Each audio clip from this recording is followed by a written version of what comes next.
যে ভাই প্রত্যেকটা রোগের যদি সাইন সিমটম যদি করতেন, আমি তো আপনাকে তো বললামই তো। একটা রোগের সম্পর্কে যদি জানতে চাই, এই 50টা রোগের জানতে গেলে 50 দিন সময় লাগবে। এখন আপনারা বলতে পারেন যে ভাই কয়েকটা রোগবালাই আছে সেগুলো তো বললেই হয়। আমি আপনাকে বলছি যে রোগটা কি সেটা দেখার বিষয় নয়। রোগটা কেন হইছে সেটা আপনারা দেখবেন। মানে ব্যবস্থাপনা বিষয়গুলো গুরুত্ব দিবেন বেশি। ডিম থেকে কি, কি রোগবালাই ছড়ায়? অম্ফালাইটিস, মারেক্স, সালমোনেলা, ব্রঙ্কাইটিস। কিছু ব্যাকটেরিয়া আছে, কিছু ভাইরাস ব্যাকটেরিয়া আছে, হ্যাঁ? যেমন ব্রঙ্কাইটিস, মারেক্স, অম্ফালাইটিস এগুলো হচ্ছে ভাইরাসজনিত কারণে। আর সালমোনেলা হচ্ছে ব্যাকটেরিয়ার কারণে।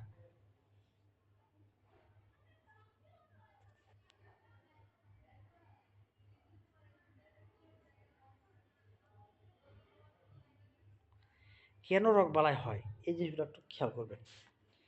মুরগি গাদাগাদি করে রাখলে হয়, আর্দ্রতাযুক্ত লিটার, যে স্যাঁতসেঁতে লিটার, ধান বা কাঠ হতে পারে, অ্যামোনিয়া গ্যাস বা কার্বন ডাই অক্সাইড অতিরিক্ত তৈরি হওয়া, পর্যাপ্ত আলো বাতাস যদি না ঢোকে সেক্ষেত্রে, সঠিকভাবে ভ্যাকসিন না দেওয়া, এগুলোর কারণে কিন্তু রোগবালাই কিন্তু হয়। এই জিনিসগুলো কিন্তু আপনারা ভালো করে মনে রাখবেন। কেন রোগবালাই হয়? এইগুলোর কারণে। মুরগি গাদাগাদি মানে আপনার যতটুকু জায়গাতে যতটুকু মুরগি ধরবেন না রেখে গাদাগাদি করছেন, হ্যাঁ?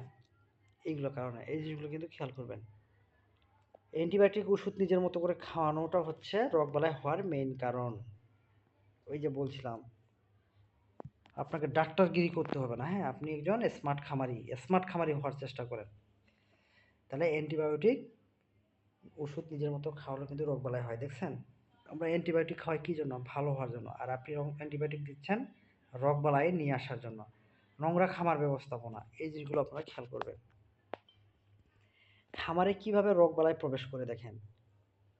রোগে আক্রান্ত কোনো প্রাণী হতে পারে, বহিরাগত কোনো প্রাণী হতে পারে, পানি, খাবার বা বাতাসের মাধ্যমে, পশু পাখির মাধ্যমে।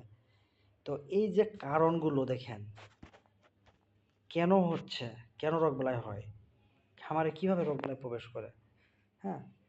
যেমন আপনারা প্রশ্ন করতে পারেন যে ভাই আমার মুরগিগুলো তো সারাদিন ঘোরাফেরা থাকে, দেশি মুরগি, কোনো সমস্যা নাই, আপনি নিয়মিত সেগুলোকে যত্ন করবেন, হ্যাঁ? সেটারও বুদ্ধি আমরা আপনাদেরকে বের করে দিব। পোলট্রির বিভিন্ন পোলট্রি রোগের লক্ষণ ও পোস্টমর্টম। এই জিনিসগুলো আপনারা এই জিনিসটা হচ্ছে খুবই বোরিং একটা সাবজেক্ট, হ্যাঁ? এখানে আপনারা কিছু বুঝতে পারবেন না।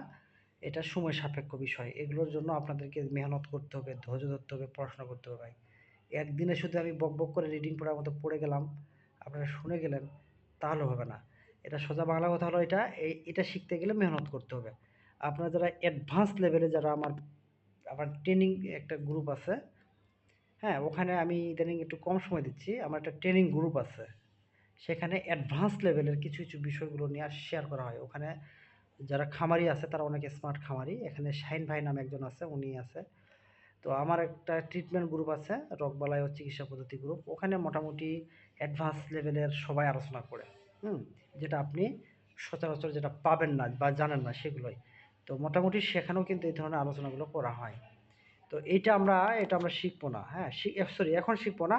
আমি যেহেতু এটা দিয়ে দিব এই শিটটা, বা আপনাদের কাছে আছে, আপনারা এই শিটটা দেখে দেখে ঠেকে গেলে আমার সাথে শেয়ার করবেন।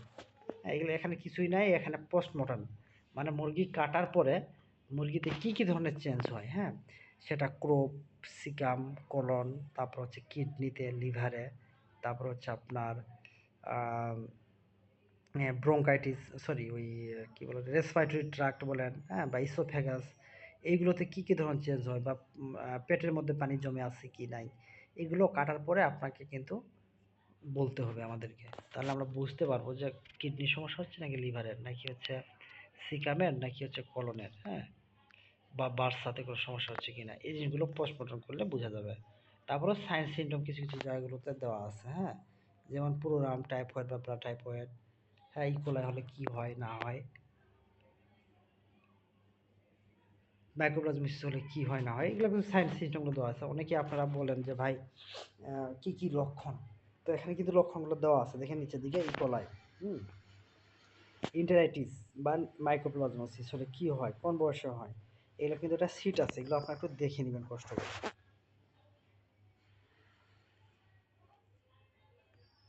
এখানে বোটুলিজম আছে, হ্যাঁ? হিস্টোমেশিয়া, বার্ড ফ্লু আছে, মারেক্স আছে, এগুলো আপনারা পড়ে নেবেন। এগুলো হচ্ছে মেহনত করতে হবে।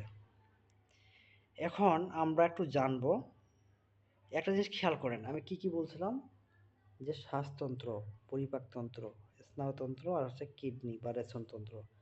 আপনারা একটু খেয়াল করবেন এখানে, দেখেন মুরগিটার চোখ সাদা হয়ে গেছে।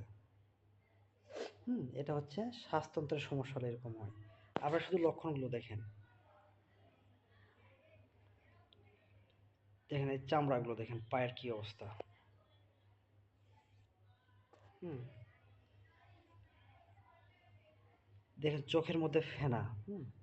আপনারা শুধু একটু খেয়াল করেন,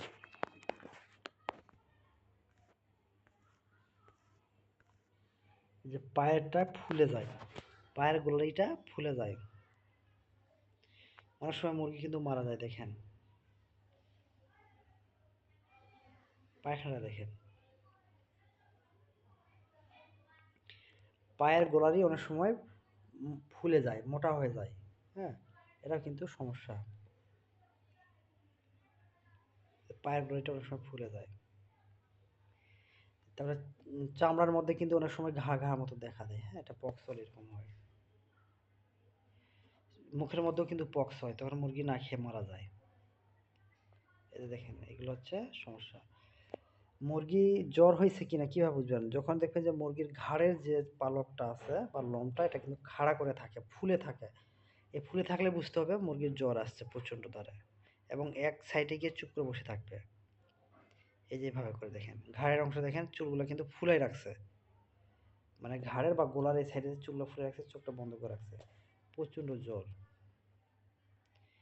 এই যে দেখেন ফাউল কলেরা হলে কিন্তু এরকম হয়। এই যে অটল, হ্যাঁ, যে কম বলা হয়, মানে ওই উপরে যে ঝুঁটিটা, হ্যাঁ, নিচের দিকে যে লতি লতি এবং ঝুঁটি, এটা কিন্তু লালচে হয়ে যায়, সরি ব্লু কালার হয়ে যায় এবং পরবর্তীতে কালো হয়ে যায়। এটা কিন্তু বাড়ন্ত মুরগিতে হয়, ফাউল কলেরা, হঠাৎ করে মারা যায়। এদের দেখেন চোখ মুখ ফুলে যাওয়া, এটা ব্রয়লার মুরগিগুলোতে সবচেয়ে বেশি হয়। ঠান্ডা লাগলে, ইনফেকশাস করাইজা হলে এরকম কিন্তু ফুলে যায় চোখ মুখ। এই যে মুরগি কিন্তু মাথা নিচু করে থাকে, এটা কিন্তু রানীক্ষেতের অন্যতম অংশ। কারণ যখন নার্ভাস সিস্টেমকে যখন আক্রান্ত করে, তখন মুরগিটা ইমব্যালেন্স হয়ে যায়, তখন মুরগি কিন্তু মাথাটা নিচু করে চুপ করে থাকে। প্রচণ্ড জ্বর সর্দি হলে কিন্তু এরকম নিচু করে থাকে, এটা রানীক্ষেতের অন্যতম অংশ। মুরগির চোখ কিন্তু সাদা হয়ে যায় দেখেন, এবং ফেনা ফেনা যুক্ত, চোখ মুখ ফুলে যাওয়া।